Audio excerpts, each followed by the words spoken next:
Hare Krishna. So I was drafted, enlisted, not voluntarily, but here I am. They asked me to speak something tonight on Gaur Leela. By the mercy of senior devotees and the assembly devotees, please give me your blessings, best wishes, so I can speak something that has some value. Om Agyan Timidandasya Gyanarjana Salakaya Chaksu Unmilitam Yena Tasmai Shri Gurave Namaha Nama Om Vishnu Padaya Krishna Prestaya Bhutale Shrimakti Bhakti Vedanta Swami Niti Namine Namaste Saraswati Devi Gaurvani Pacharine Nirvisesa Sunyavadi Pastyatya De Sitarine Shri Krishna Chaitanya Prabhu Nityananda Shri Advaita Gadadhar Sivasiri Gaura Bhaktivindam Hare Krishna Krishna Krishna Hare Hare Hare Rama Rama Rama Hare Ajanu Lambita Bhujo Kanakama Takso Sankirtanai Papitaro Kamalaya Dakso Vishwambaro Dvijabaro Yuga Dharma Follow Vande Jagat Priyakaro Karuna Avataro. Sri Krishna Chaitanya Radha Krishna Nohyonya. Sri Chaitanya Mahaprabhu is such a magnanimous and so multi-complex personality that to understand him is impossible. But we try.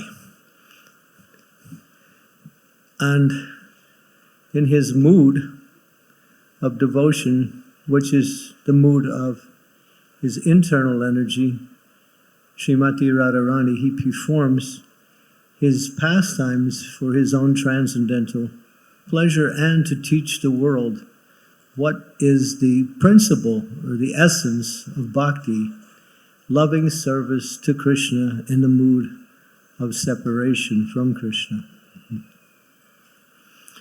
Mahaprabhu exhibited that mood throughout his leela, but mostly in the latter part of his appearance here in what is known as Ancha Leela, the final pastimes. There's one interesting and very deep philosophical and devotional mood that Mahaprabhu took during those final days. He was staying in a place here in Jagannath Puri called the Gambhira. You can go, the temple is here. And Mahaprabhu was in one room. And from time to time, he would exhibit his separation from Krishna by exhibiting various types of activities that would bewilder devotees and make them think, what is happening to Mahaprabhu? One time, when he was in the Gambhira, he left and he was going to his bath in Samudra, or the ocean, and on his way, he saw from a distance this sand dune, and immediately he started to think, Govardhan Hill. Seeing this sand dune, he started to run. And as to describe, he was running and running and running so fast. The devotees became alert to Mahaprabhu's running, and they started to become alarmed. And they all, headed by Sarup Damodar Goswami, they all started to run after the Lord. It's described Sarup Damodar Goswami, Jagannananda Pandit, Parmananda Puri, Brahmananda, Bharati, And Bhagavanacharya, as it's described, Bhagavanacharya was also trying to run, but he couldn't. But he wanted to take part in chasing after Mahaprabhu. So they were running. And then the Lord at one point fainted and he lost consciousness. And as it's described, he went into a deep state of meditation. And as it's described, he was seeing, he entered into the moon of Vrindavan. And he was seeing Krishna climbing Govardhan Hill along with his cows and the sakas. Krishna was playing his flute, and Mahaprabhu was witnessing this pastime. And he was in his mood, his internal mood, as Srimati Radharani. But then, as the pastime started to develop, Srimati Radharani appears in the pastime, and along with the gopis, they come up to Mahaprabhu, who is in his gopi form, and says, "Could you pick some flowers? We want to make some nice garlands for Lord Krishna." So they led him to a cave in an area where there were some nice flowers, and he was beginning his service. But then the devotees on the external realm of existence, they caught up with Mahaprabhu. And when they saw him in this state of ecstasy, they just became so unhappy. So they started to bring water from the ocean. Cold water was pouring it on his body. And the devotees were loudly chanting, "Hare Krishna, Hare Krishna, Krishna Krishna, Hare Hare, Hare Rama, Hare Rama, Rama Rama, Hare Hare." And they were chanting over and over again, and chanting as loud as they could, because this is what they would do every time Mahaprabhu would go into his internal mood. They knew there would be no other way they could bring him back. So finally, at one point, Mahaprabhu comes back. He wakes up, he stands up, and he's looking around, and he's looking in different directions like he's trying to see something. But there's nothing that he can see. And then he sees all the devotees. And he said, "Where am I?" They said, "You were with us on the beach. Why have you brought me here? I was with Krishna. And I was seeing Krishna performing his pastimes. And I was about to offer a nice garland to Krishna. And as soon as I was ready to do my service, you brought me here." And he was unhappy. He was so unhappy. He started to cry, crying in separation from Krishna. And the devotees, when they saw Lord Chaitanya so sad and crying, they also started to cry. And everyone was crying. Prabhupada said this movement is about crying. We should learn that art. He said, learning the art to cry for Krishna. A lot of times we have reasons to cry, but it's not always for Krishna. But that mood, Prabhupada gave one name to one of his disciples, female disciples. He named her Krishna Premi. Beautiful name. And he explained, Krishna Premi means one who cries for Krishna. So Prabhupada said, if you want to actually achieve the lotus feet of the Lord in devotion, you have to learn that art of crying for Krishna. Here we are in Jagannath Puri. Puri is always a place for Jagannath's pastimes. And of course, the most prominent and the most celebrated of all his pastimes was the Ratha Yatra festival. In the year 2001, myself, Radhanath Swami, and many about 1,400 of the devotees from Radha Gopinath congregation, we came to the Ratha Yatra that year. This was my first experience. And we had arrived early, and we were still watching as they were assembling the carts to see how they were putting the carts together and how each particular member of a particular gotra would come and put a particular color in a certain pattern, and then another person from another gotra would do another color, and this went on 3, 4, 5 colors. All different families would do different colors. So we were all getting quite enthusiastic, inspired to be part of this Ratha Yatra. So when the time came, I remember we left our hotel, and the Jagannath carts were lined up on the road. And the police, they make a cordon around the carts, and only certain persons who apply, and they also have to have some credentials, some importance, can get inside of that cordon. And then everyone else remains outside, all around, on the roofs, on this, everywhere. And when you look, all you see is people. Practically, even you miss half the sky because they're all the way up on the roofs everywhere. Millions of people. So we were there, and somehow or other, we got inside the cordon, and I was right next to Maharaj.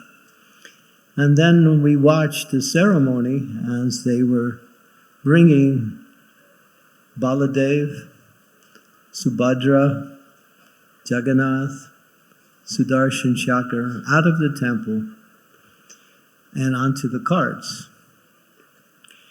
And it's a grand celebration. There are about 100 people playing gongs. Others are playing drums. Others are playing, not kartals, but wampers. And everyone, and then there's persons who are entertaining the Lord as he comes out. And there's ladies, mostly, and of course a few men. They were fire twirlers. They would light this stick with cloth on the end, and they would light it and spin it and throw it up in the air and catch it behind their back. There was one girl, she was, from the time she was 14 years old, she was now in her 20s, she was practicing this particular art of entertaining Jagannath through this fire twirling.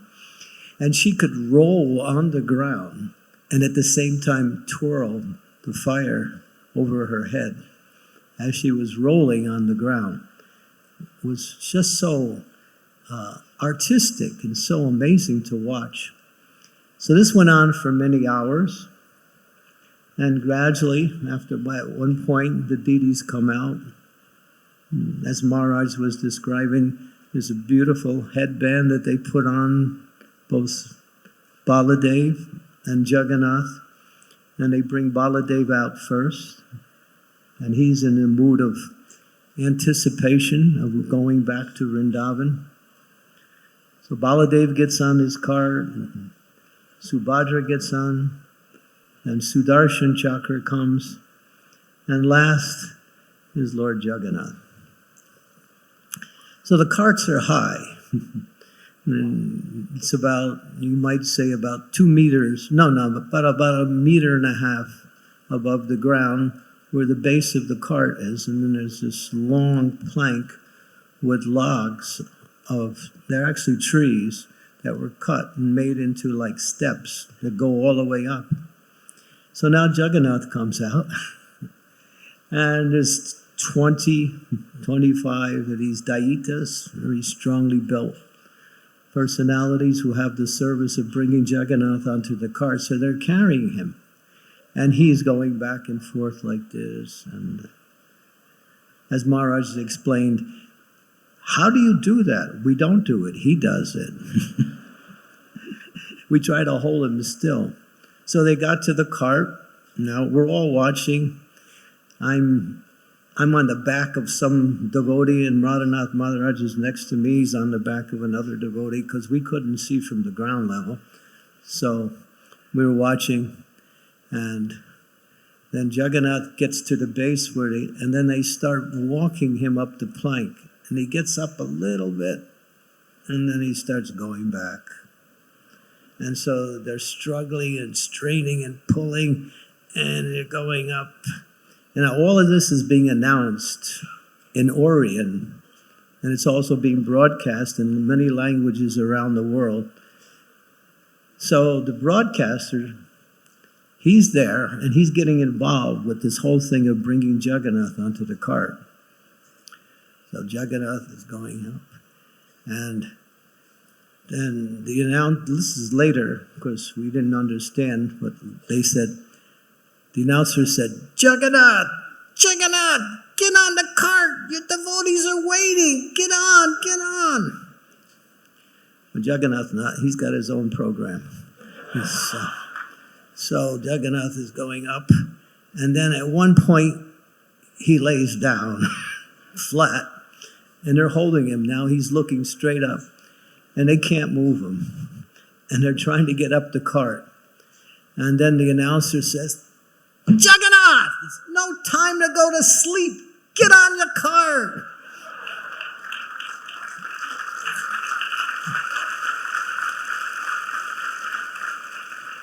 And Jagannath he stood straight up and went, right on.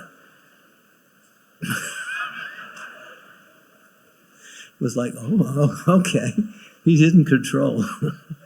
So finally, Jagannath gets on the cart, and then there's big ceremonies, and the king of Puri comes, and they sweep in front of the carts, and there's so many artis and ceremonies.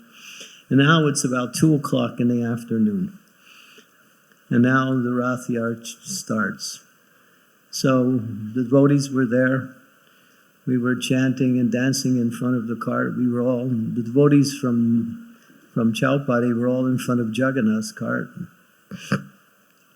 And the announcer, later on we learned, he was saying, this reminds us of when Sri Chaitanya Mahaprabhu performed the Ratha Yatra in front of Jagannath. All of these devotees who have come from Radha Gopinath, they were actually praising our devotees. So the devotees were chanting and dancing.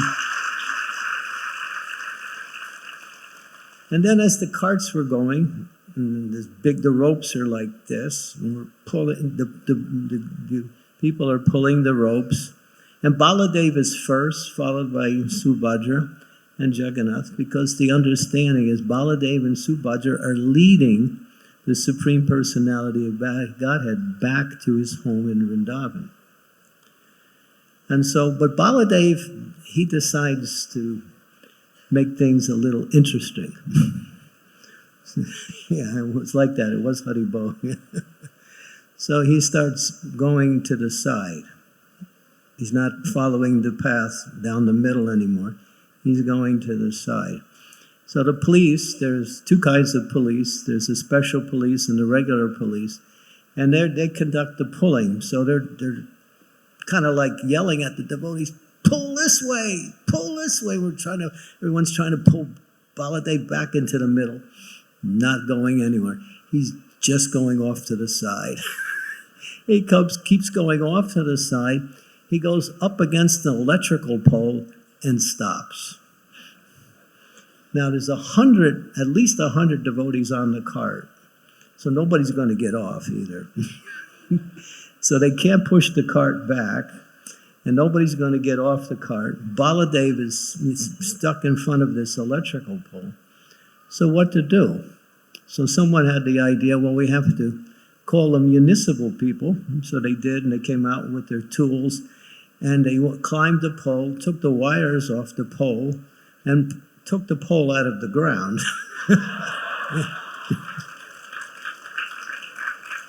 And then Baladev was free. Now, if you try that in Western countries, you know where you'll wind up. So anyway, so then Baladev is back in shape. He's leading again. So the devotees are chanting and dancing. I remember it was very rainy that year. So in that sense, it was good because it was cool. Usually the temperature is like 45 to almost 50 degrees sometime during that time. And Baladev, he's leading, and again, he decides, they didn't like it when I did it the first time, I'm going to do it again. So he goes off to the side again. This time he's almost at the Gundicha temple, and he goes to the side, and he goes right up against this man's shop. The people come, they assemble their little shop with corrugated tin and some cardboard and some wood, and they sell different items. So right up against the shop. So obviously, take the shop down. So that's what they did. They took the shop down, and the man who owned the shop, he was so happy.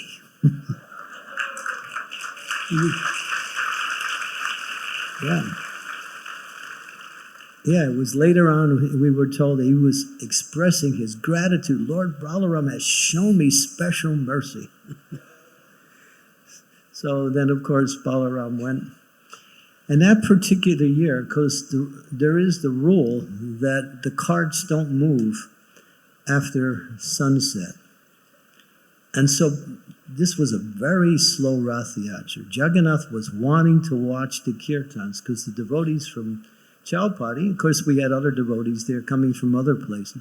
We were just doing kirtan continuously for hours. And Jagannath just kept stopping.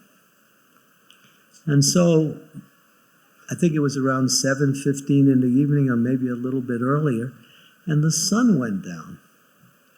And so the carts stopped. And when the carts stopped, that means you continue the Rath the next day. So throughout the night, they have pujas and various types of artis and ceremonies, and people come, they stay up all night. They offer different items, sacred items to Jagannath, and it goes on through the whole night. And then when sunset begins, or sunrise begins the next morning, the carts again move. And this time, about half the pilgrims had already left. So we got a chance to pull the ropes.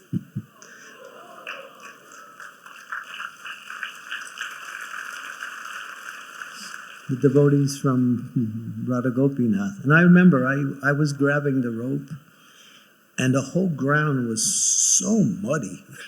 And we were just pulling and falling and pulling and falling, more falling than pulling. We were just pulling. And my dhoti, I think they were wondering what sampradaya I was in, because I lost all of its, color. Became the color of the mud. So finally, that night, we arrived in front of Gundicha temple, and the carts stopped there, and then there was many ceremonies. And about 5 o'clock that evening, they started a ceremony of bringing the deities off the carts and into the temple. But before then, again, so many ceremonies, worship, very important people from the local area. They would come, offer items to Jagannath, or they would do artis. And finally, they began the ceremony. And Balaram's the first one to get off the cart. So they put the headdress on Balaram. It's a big headdress. It's like huge. It goes way beyond his head. And the deities are big. They're at least a meter high, and no, more than that. They're actually maybe 1.5 meters high. In terms of feet, they're about 6.5 feet, 7 feet tall, and about a meter wide. So they're heavy and big. So they're carrying Balaram off. And Balaram is shaking like this and like this. And they're trying to hold him still. Finally, and we're watching. We got some place on top of somebody's roof. And we could actually see from that angle the whole departure of the Lord from his cart and into the Gundicha temple. And finally Balaram goes in, and then Subhadra is next. But Subhadra, they just pick her up and just carry her in. And so they say the ladies are not supposed to exhibit ecstasy in public. So it's more of a private ecstasy. Yeah, it's part of Shastra. And then it's Jagannath's turn. And again, struggling, straining. But Jagannath, he's really eager to get in, but he's shaking like back and forth, and they're holding him. And we're watching. It's amazing. From 5 o'clock to 9 o'clock was 4 hours. It took them to take the deities off the cart and into the temple. So it's a beautiful and most unique experience to witness this Jagannath Rath Yatra. And devotees regularly from Chowpatty and from other places are still making plans to attend these Ratha Yatras. So if you find the opportunity, please, it's a once-in-a-lifetime experience. And again, in 2006, we also did that. And 2006, the Lord was more merciful or less merciful. Depends from what angle of vision you look at it. The weather was so hot that year. It was about 50 degrees. Indradumna Maharaj had come, and Bhakti Charu Swami had come, Deva Amrit Swami had come, and many other, and Sri Prahlad. We were all dancing in kirtan and going and leading Jagannath down to the Gundicha temple. And then, of course, the ceremony. And again, I don't know, maybe some of you have seen last year when the carts were in front of the Gundicha temple. There was, Jagannath performed a miracle, you might say, that it was pouring rain everywhere except on Jagannath's cart. It was completely dry. The devotees were on the cart. They were attending to Jagannath, and if you just move like 1 or 2 meters that way, torrential rain, not just rain, but pouring rain. It's on. You can see it on the video. It was raining all around except on Jagannath's cart. So they say that everything that happens in Jagannath Puri is under the control of the Supreme Personality of Godhead, Lord Jagannath. So.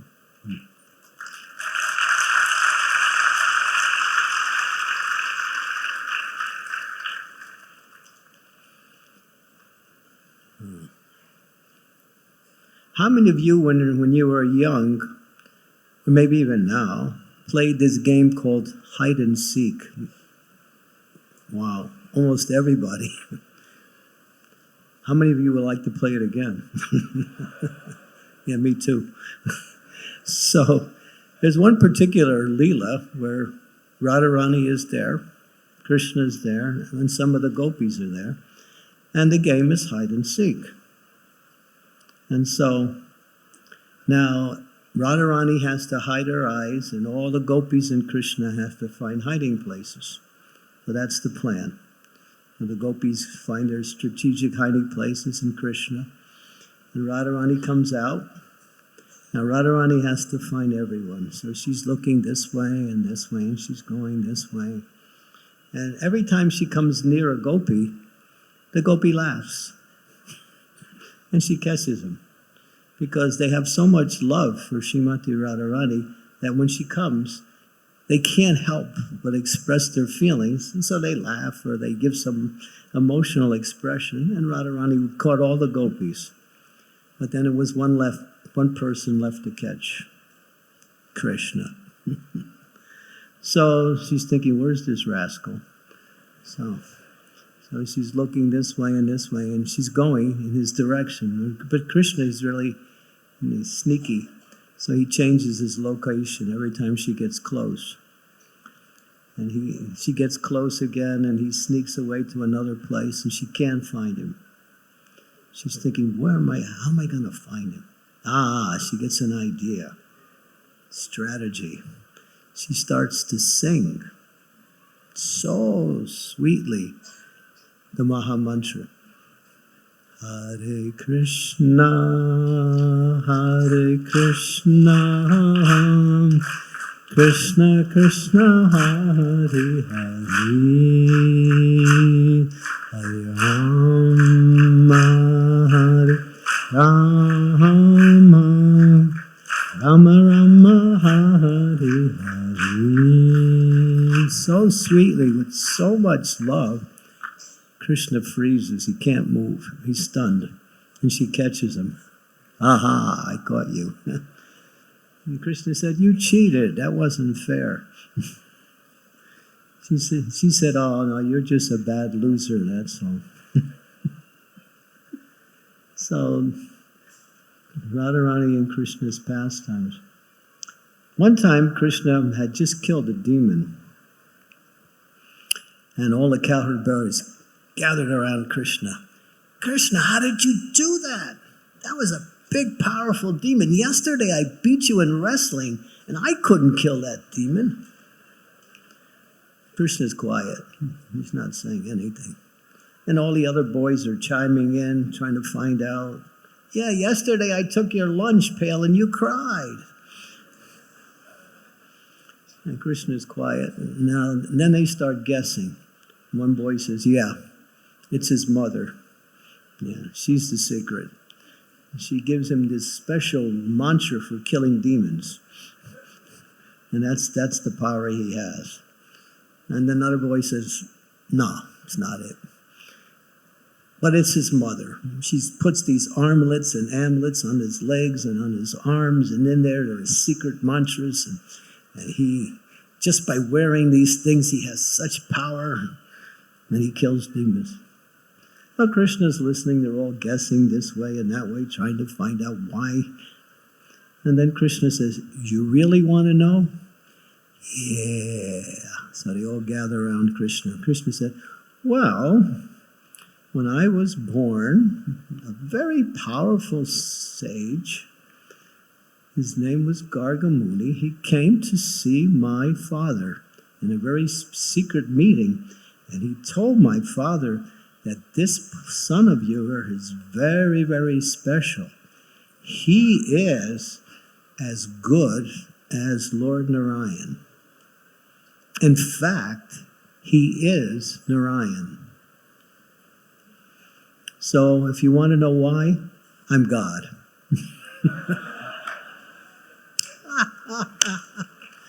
He's God. They all start laughing. He thinks he's God.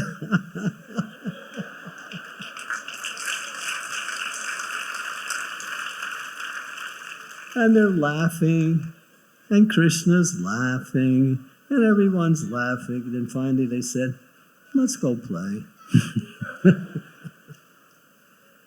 So that place is called Hashyavan. It's a place in Vrindavan where this pastime took place. Hashya means laughter. And if you go there, and if you're fortunate enough to hear this leela, you'll just laugh. I was reading it, and Shivaram Maharaj wrote that leela in his book,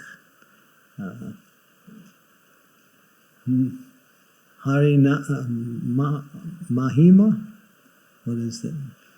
In describing Krishna's pastimes, he writes about it. And I was reading it. I was in Govardhan Echo Village, and I was just reading it. And I finished the pastime, I started to laugh and I couldn't read anymore. And I was just like, I'm thinking, what happened to me? I just started to laugh. And so I just put the book down. I figured there's no sense of going any farther. So Krishna's pastimes are so sweet. Chaitanya Mahaprabhu and Jagannath. And Prabhupada was talking. He was talking about one verse from the Srimad Bhagavatam. Both with the rising and the setting of the sun, another day is lost, and one is closer to death, except for those who use their time to hear the glories of the Supreme Personality of Godhead. This verse is very powerful. It's right direct. That Prabhupada was talking, he said the sun, in one sense, is our enemy, because every time it rises and sets and rises and sets, it's bringing us closer to the end of this body. But he said it doesn't apply to devotees. That's just for those who do not take part in hearing the glories of the Lord. But Prabhupada said if you're always hearing or speaking or reading the glories of the Supreme Personality of God in any of his manifestations, incarnations, you live eternally. And Prabhupada was so convincing the way he was describing that. He was saying, your consciousness becomes so full of Krishna that you no longer are subject to the laws of material energy anymore. You become, what we say, immortal. In other words, you become free from the process of death. So this is the, can't say secret because everyone knows it, but this is the means by which we can attain perfection, to continually hear and chant and also broadcast to others the glories of the Lord. Either chanting of the Hare Krishna Mahamantra or the glories of the Lord in his different pastimes, Jagannath, Baladev, Subhadra, Gaurnitai, Radha Krishna and Vrindavan, or any of the leelas of the Supreme Personality of Godhead. And take part always in chanting the holy name. Prabhupada said 16 rounds. Why 16 rounds? 16,000 rounds. He says when you're actually chanting, you'll feel, why only 16 rounds? Let me continue to chant more and more. So when one develops that taste for chanting, how do we get the taste for chanting? Shushusha Sharadanasya Vasudeva Kata Ruchi Shanya Seva Pipa Purnya Tirtana Sevana. By rendering service to great souls, great service is done. And by such service, one gets an affinity, an attraction for hearing and chanting the glories of the Lord. So by associating with and serving Vaishnavas, that taste for Harikatha and Kirtan awakens more and more within the heart and within the mind. So here's the formula for perfection in Krishna consciousness. Hare Krishna, Krishna Krishna, Hare Hare, Hare Rama, Rama Rama, Hare. Srila Prabhupada Ki, His Holiness Radhanath Swami Maharaj Ki, Gaur Premanande, Hare Krishna. Thank you very much, His Holiness Chandramauli Swami Maharaj.